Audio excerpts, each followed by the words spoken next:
Nuestro invitado de hoy en Voces es licenciado en Ciencias de la Información, colaborador habitual de programas como Más de Uno, de Onda Cero, Espejo Público, en Antena 3. Analiza la actualidad política, social y económica también en un blog que se llama Caza Mayor. Y para los que no sepáis aún de quién estoy hablando, os diré que es el director del diario digital El Confidencial desde hace más de 10 años.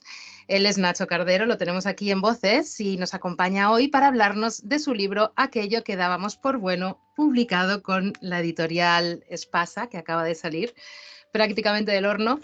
Un libro que nos envuelve por momentos en el desasosiego de los dublineses de James Joyce y en otros momentos nos coloca en las entrelíneas de una suerte de bitácora del doctor Víctor Frankenstein. Un libro que nos habla de periodismo, de sociedad, de vida, de corazón, de sentimientos, de frustraciones. Un libro sobre una generación que ha vivido el desencanto continuo, sin el recurso pseudo-romántico, por llamarlo de alguna manera, de los paraísos artificiales de Baudelaire por encontrarse a destiempo. Y una generación que ha tenido que hacer frente y que debe seguir haciendo frente a un duelo inconcluso por una pandemia que ha convulsionado los cimientos de todo aquello que dábamos por bueno. Nacho, bienvenido. ¿De qué generación estamos hablando? Bueno, pues yo creo que es una generación que es la mía, pero que es una generación que abarca un gran y amplio espectro de la sociedad, ¿no? Y de hecho, cuando hacías estas referencias literarias, un poco abrumado me sentía, Lorena, ¿no? Cuando hablabas de Baudelaire, de Joyce, de Mary Shelley, ¿no? De todos estos grandes autores. Yo creo que esta generación, que es bastante amplia, compartimos gustos, compartimos vivencias, compartimos una forma de entender la vida y una forma de entender pues, la sociedad, la comunicación, la forma de interactuar, y que al final, pues, efectivamente, en los últimos años, o sea, es una tendencia que yo creo que se inició más o menos a inicio del siglo XXI, pero que se ha ido acelerando y que en los últimos años, pues, aquellas columnas que sustentaban, ¿no?, pues nuestro modelo de vida, pues hemos visto cómo se derrumbaban, ¿no? No sé qué generación es, Lorena, yo creo que es un poco la generación X, pero también es un poco la generación de mis padres, seguramente de algunos jóvenes también, no sé si ya la generación de Z o millennial, no lo sé, pero sí es verdad que es de un amplio espectro de la sociedad que nos ha tocado vivir, ahí estamos nosotros.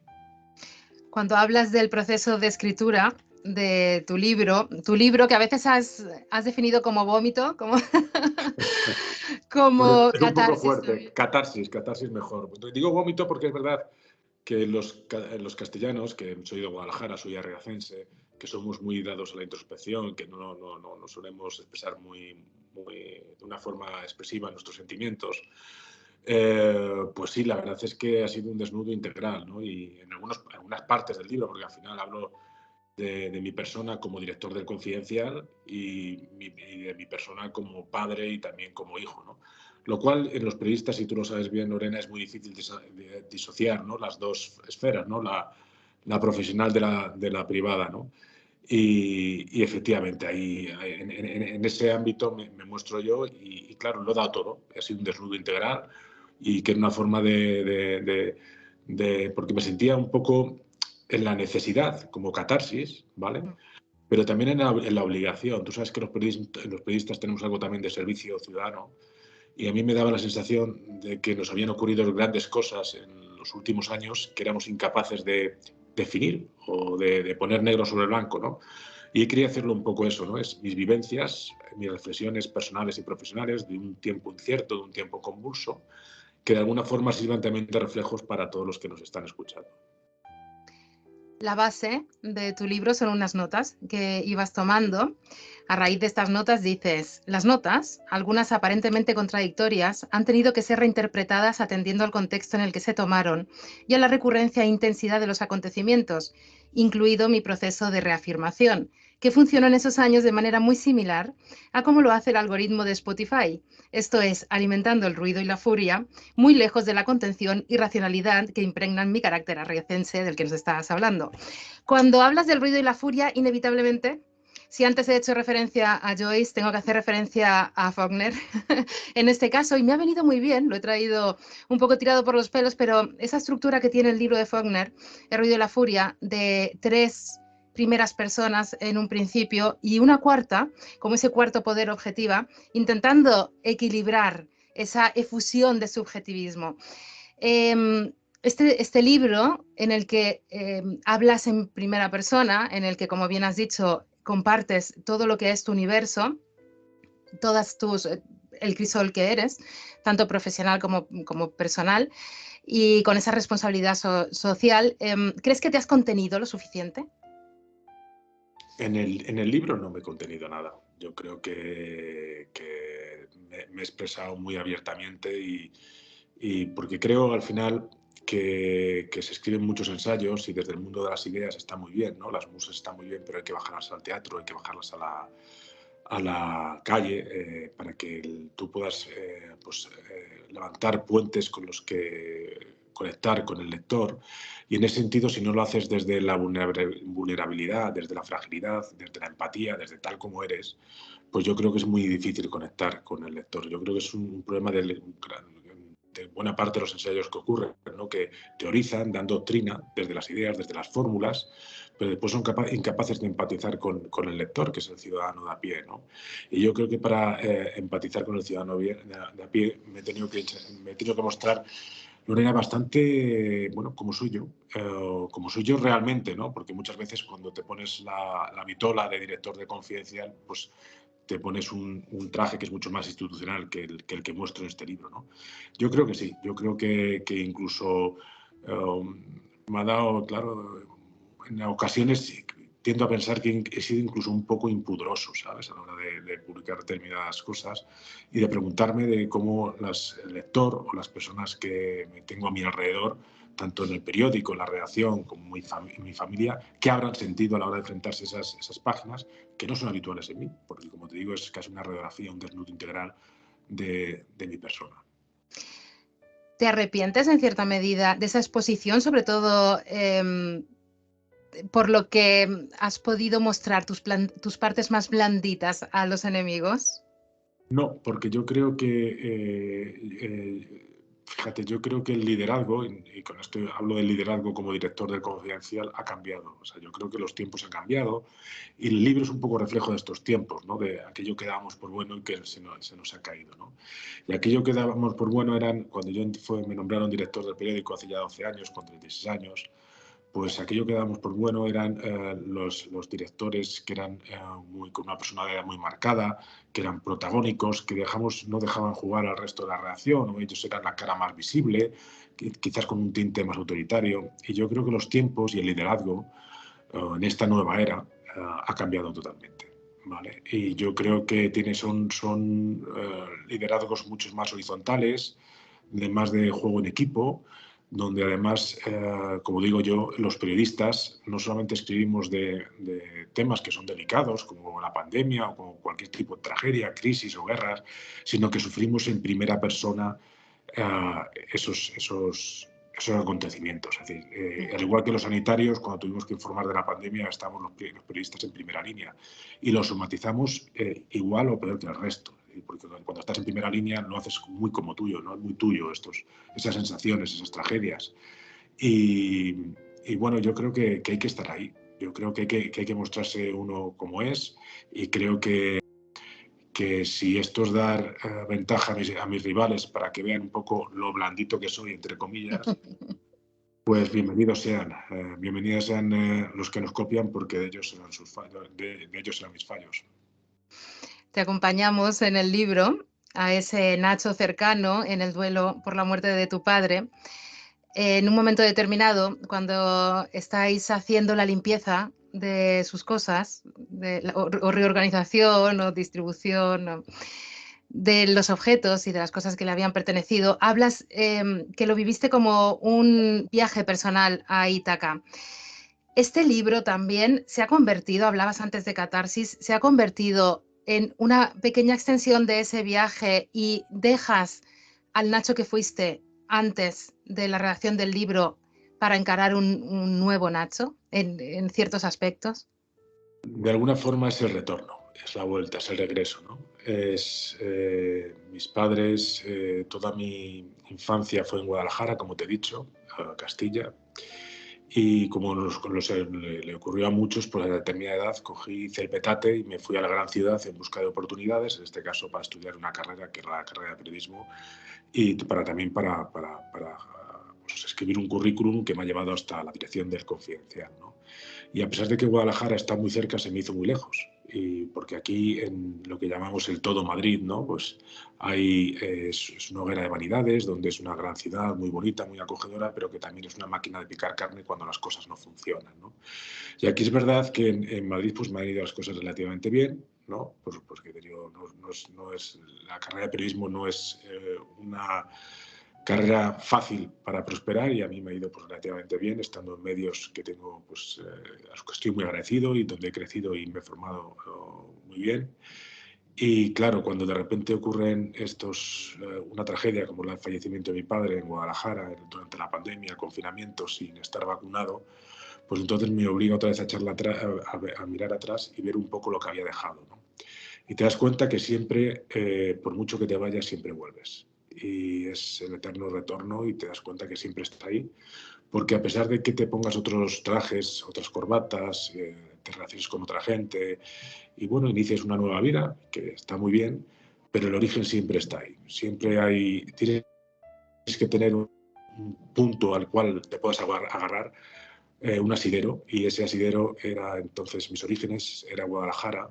Y entonces el trayecto que hice en coche desde Madrid a Guadalajara, en los momentos más delicados de mi padre, de su fallecimiento, sí que es un viaje a Ítaca, ¿no? Porque entonces no solamente aquellos pensamientos, aquella infancia que había pues metido o archivado en un cajón, de repente lo abrí, y según iba recorriendo los 50 kilómetros que me separan de Madrid a Guadalajara, ese cajón se abrió y empecé a desempolvar los recuerdos, ¿no?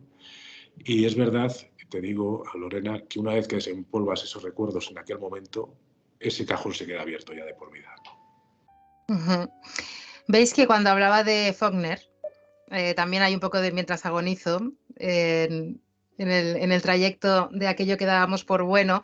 No estaba exagerando tampoco, lo estáis oyendo a Nacho hablar de lo que vais a encontrar la esencia de un ser humano también, en toda su dimensión.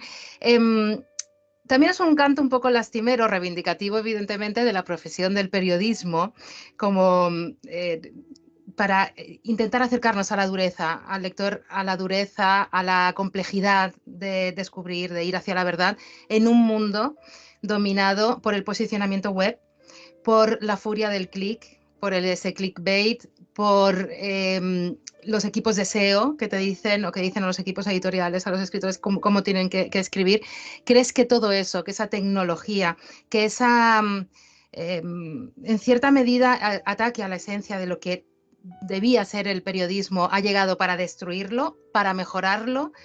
¿Tiene que haber un proceso de reaprendizaje o volveremos a Ítaca también en el periodismo? Bueno, yo primero soy un gran defensor de los periódicos y de los periodistas, ¿vale? Con sus más y sus menos, creo que desarrollan una gran labor social, y que son un instrumento de regeneración democrática, y que, como decía Albert Camus, un país vale lo que vale su prensa, ¿no? Entonces, para que un país valga mucho, tenemos que tener una prensa muy, muy potente, ¿no? Entonces, soy un gran defensor de los periódicos y de los periodistas.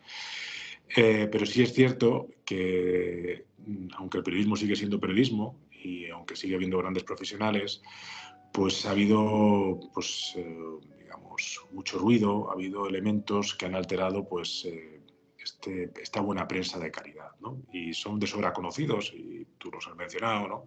Que cuidado, que yo siempre pienso en el progreso. Yo soy el director de un medio 100% digital, estoy en redes sociales, no voy a hacer ninguna demonización de las nuevas tecnologías, por supuesto que no, es el avance, es el progreso, es la humanidad, ¿no? Pero sí que hay que tener cuidado con ciertos de estos avances, porque en esta transición se producen pues, errores, ¿no? Y fallos, y en el periodismo se han producido fallos, hemos cometido errores. Uno de ellos es querernos parecer a las redes sociales, y caer en el clic fácil, en los titulares amarillos y en la no profundización de las noticias. Ahora se habla también mucho, y escucharemos mucho, oiremos hablar de la inteligencia artificial, ¿no? De un instrumento que es, por supuesto, viene aquí para mejorar la actividad económica, la actividad empresarial, y para facilitar al ser humano en determinadas tareas, ¿no?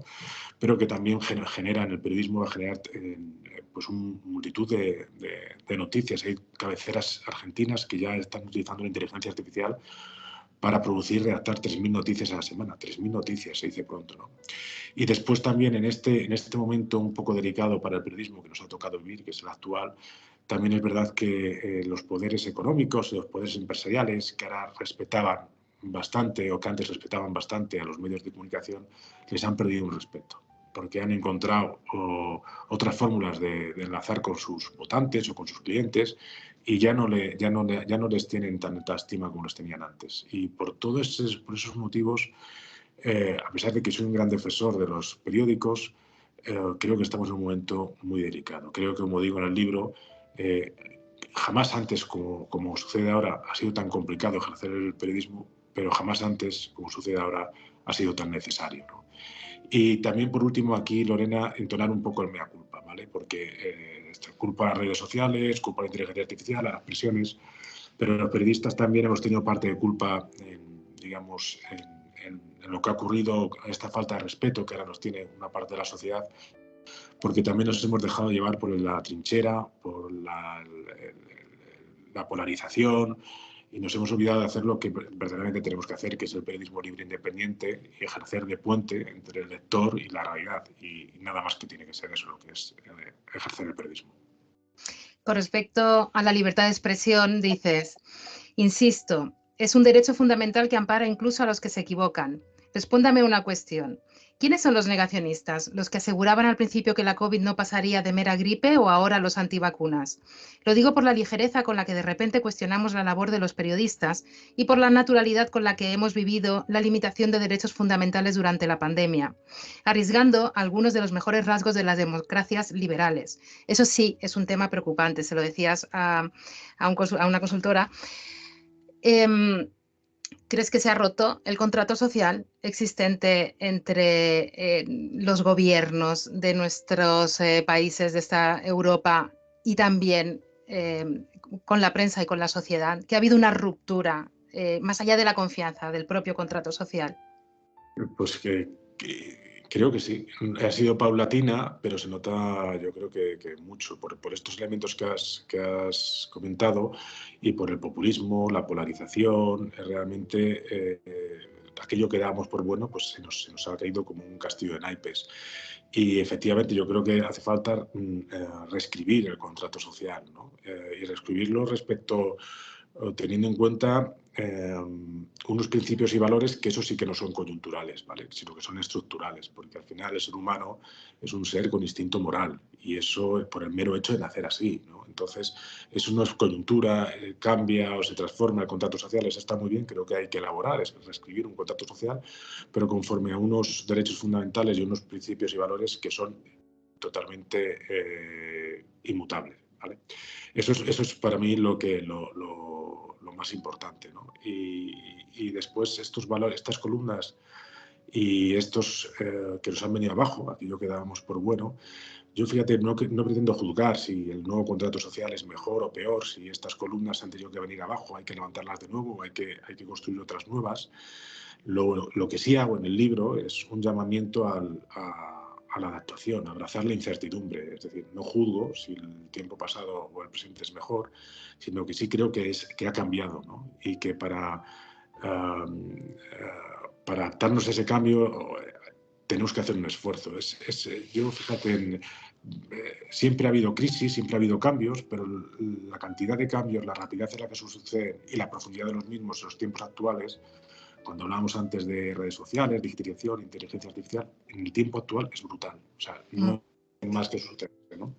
Y la capacidad del hombre como ser humano limitado, con un cerebrito muy pequeño y que, pues, con un cociente intelectual pues, tampoco muy elevado, ¿no? Sobre todo si lo comparas con la inteligencia artificial, pues es incapaz de asimilar tantos cambios, ¿vale? Entonces, yo lo que creo es que lo que tenemos que hacer es intentar asimilar estas crisis, estas transformaciones que se están produciendo y que realmente nos producen cierta angustia o cierta incertidumbre porque somos incapaces de asimilarlas. Pero una vez que las asimilemos, porque yo soy optimista, creo que seguiremos avanzando en pos de un mundo mejor, con un nuevo contrato social y con unas herramientas tecnológicas que creo que son buenas para el desarrollo de la humanidad. Utilizándose de la mejor manera posible, tienes un episodio, ya casi para terminar, El mejor mundo posible, se llama, que me ha hecho pensar a ese Pangloss de Candide, del Cándido de Voltaire, ¿no? Y como bien dices, ni pensar que estamos en el mejor momento posible, ni que es el peor momento posible, sino un momento sobre el que hay que seguir construyendo, cultivando nuestro jardín, como diría Voltaire, por quedarnos en él.